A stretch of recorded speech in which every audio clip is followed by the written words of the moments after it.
अस्सलाम वालेकुम नजरीन। एक इंतहा दिलचस्प और ईमान फेरोज वाकया है। आज इस वीडियो में मैं आपको बताऊंगा यह वाकया हजरत गौसे आजम रहमतुल्लाह अलैहि के बचपन का है। एक दफा गौसे आजम के मोहल्ले में एक चमार का लड़का रहता था। ये लड़का रोजाना कहीं ना कहीं जाया करता था। एक दिन गौसे आजम ने चमार के लड़के से पूछा, तुम कहाँ जाते हो और सारा सारा दिन क्या करते रहते हो?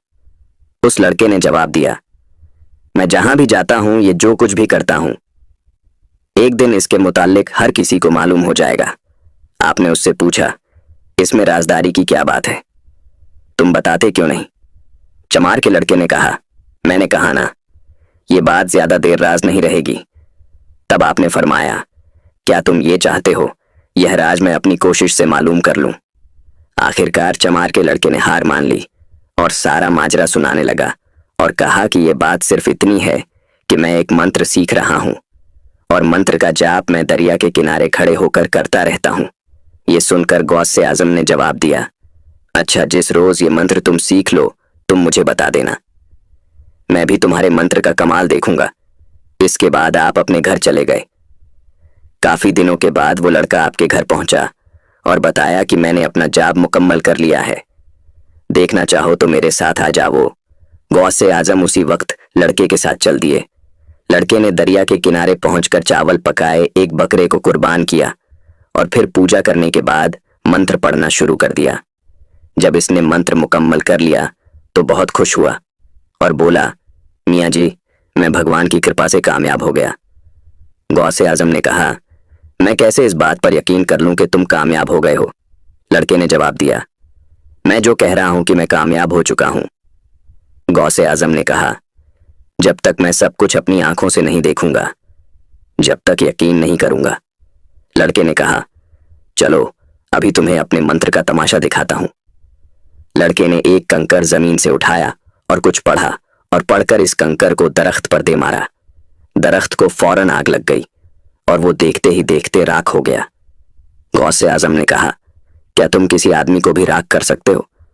लड़के ने जवाब दिया, क्यों नहीं, मैं हर चीज को जलाकर राख कर सकता हूं।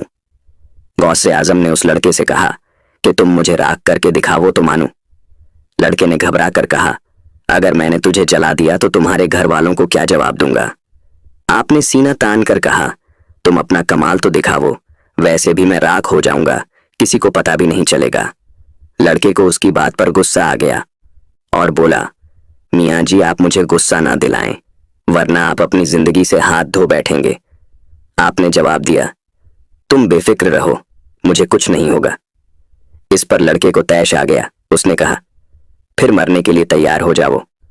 फिर लड़के ने कंकर पकड़कर इस पर मंत्र पढ़ना शुरू कर दिया। गौसे आजम इस पर अपनी नजरें जमाए खड़े थे। जब लड़के ने मंत्र मुकम्मल कर लिया तो इस कंकर को गौसे आजम की तरफ फेंका। गौसे आजम ने अपने गिर्द असार खींच लिया जिसकी वजह से वो महफूज रहे, मगर गौसे आजम ने अपने दिल में सोचा कि असार की कैद में होकर मंत्र से बचे तो क्या बचे। आपने इस लड़के से कहा कि तुम दोबारा मंत्र पढ़ो, मैं पहले सार में कैद था, अब मैं आजाद हूं, अब मैं तुम्हारे मंत्र का सामना करूंगा। लड़के ने दोबारा मंत्र पढ़ा और कंकर गौसे आजम की तरफ फेंका। कंकर गौसे आजम से टकराया और वापस गेंद की तरह उछलकर चमार के लड़के को जा लगा और वो लड़का बेहोश हो गया। गौसे आजम परेशान हो गए। इस परेशानी की हालत में आप उस बच्चे के बाप के पास पहुंचे और उसे सारा वाकया सुनाया। वो बच्चे बाप बेचारा भगता भगता वहां पहुंचा। इसने देखा कि उसका लड़का उलटे मुंह जमीन पर पड़ा था, उसके जिस्म से खून निकल रहा था। उस बच्चे के बाप ने अपने लड़के को उठाया और सीधा गौसे आजम के नाना के पास शिकायत लेकर पहुंच गया। आपके नाना ने जब सारा माजरा सुना तो गौसे आजम को फौरन तलब किया और उनसे कहा कि गौसे आजम, मैं यह क्या सुन रहा हूं? गौसे आजम ने जवाब दिया, नाना जान, आपने जो सुना है बिल्कुल दुरुस्त सुना है। यह लड़का अपनी कुव्वत और ताकत मुझ पर आजमा रहा था, जबकि मैं भी इसके मुकाबले में अपनी कुव्वत आजमा रहा था। इसमें मेरा कोई कसूर नहीं है। आपके नाना ने गौसे आजम को डांटा और कहा, हजरत शेख अब्दुल कादिर जलानी रहमतुल्लाह अलैहि को कोई मामूली हस्ती समझ रखा है और तुम्हारी कहां कहां मदद करते रहेंगे। इसके बाद आपके नाना ने सूर्य मुजम्मिल पढ़ना शुरू कर दिया, जैसे जैसे पढ़ते जाते चमार के लड़के पर दम करते जाते। ये अमल काफी दिन तक जारी रहा, तब कहीं जाकर वो लड़का दुरुस्त हुआ और वह बिल्कुल अच्छा हो गया। नजरिन, अगर मेरी वीडियो आपको अच्छी लगी हो तो मेरे चैनल को सब्सक्राइब कर दें। शुक्रिया।